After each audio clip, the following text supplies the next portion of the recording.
Thousands of protesters marched on Washington last week to protest systemic racism and police brutality. The demonstration came 57 years after Martin Luther King Jr.'s "I Have a Dream" speech. On Friday, the families of Black Americans shot or killed by police officers spoke at the same site in front of the Lincoln Memorial.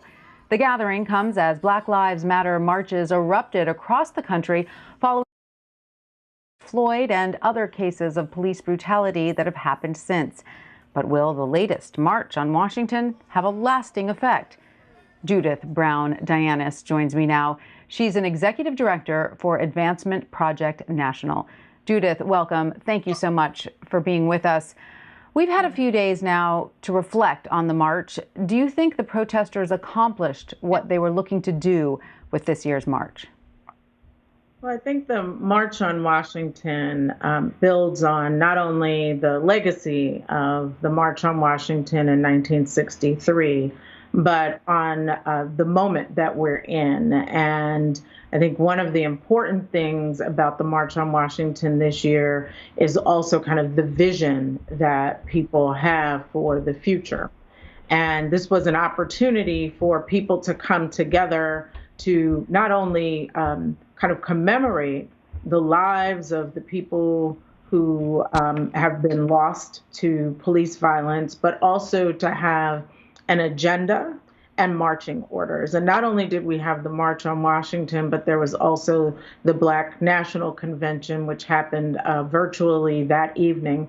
And so I think this is important because we are going to see long-term change. People are coming together around agendas and getting their marching orders, not only for November, but for the kind of policy change that will help us avoid these kinds of problems in the future. So speaking of policy changes, do you think that this March on Washington and everything leading up to it will result in lasting change? And if not, what more do you think needs to be done?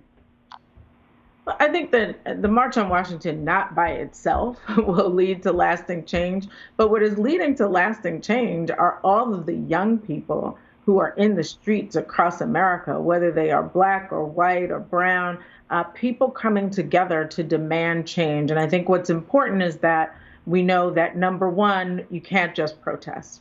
You have to also vote. And beyond voting, that we have to call for the kinds of policies that we want to see happen.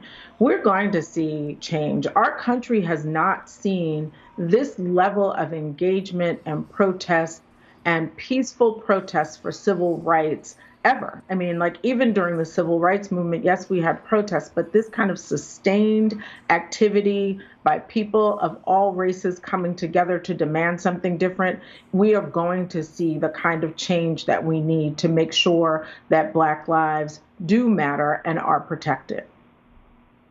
And do you see sort of a clear platform emerging, or do you see a little bit of a difference between what younger activists are calling for and what perhaps the old guard seems to be calling for?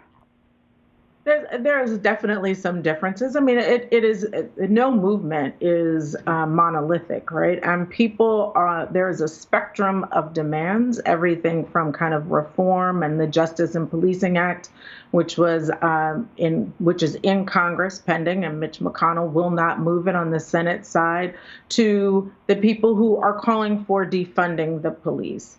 And then even more than that, the people who are calling for abolishing the police. But what I think is most important here is that we're going to see change because people are demanding it. And wherever that lies, what is happening is people are saying the status quo is not good enough, that we have to do something different. For the people who are saying defund, what they are calling for is an investment in Black communities and a reimagining of the way that we do safety. And so it's not a monolith. We're pushing for what we can in Congress to end qualified immunity, but we are going to see people pushing, and overall, we're going to see the change. And I think, this is one of those things where people are tired, whether it's the NBA or the WNBA, people have said enough.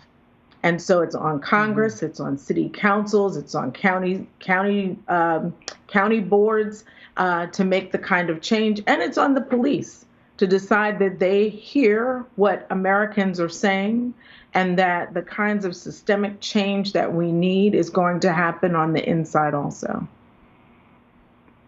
And Judith, we saw the families of George Floyd, Breonna Taylor, Eric Garner, Jacob Blake joining Reverend Al Sharpton and Martin Luther King III at the Commitment March. The mothers of Dontre Hamilton, Trayvon Martin, and Ahmaud Arbery also spoke at the march. Can you put into perspective for us how significant was the totality of their presence? It's very important because we can't get, often what happens is we get away from the people who are impacted. And we kind of not forget about them, but we don't listen to them. And so it's important for us to be grounded and centered in the pain that these families have endured, and that their calls for justice cannot go unanswered.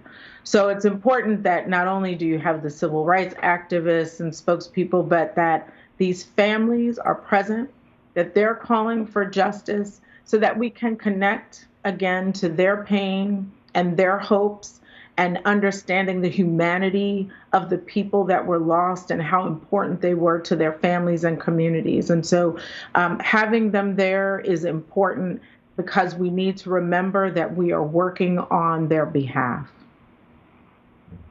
So true. Well, Judith Browne Dianis, thank you so much for joining us. We really appreciate your time. Thank you. Thanks for having me.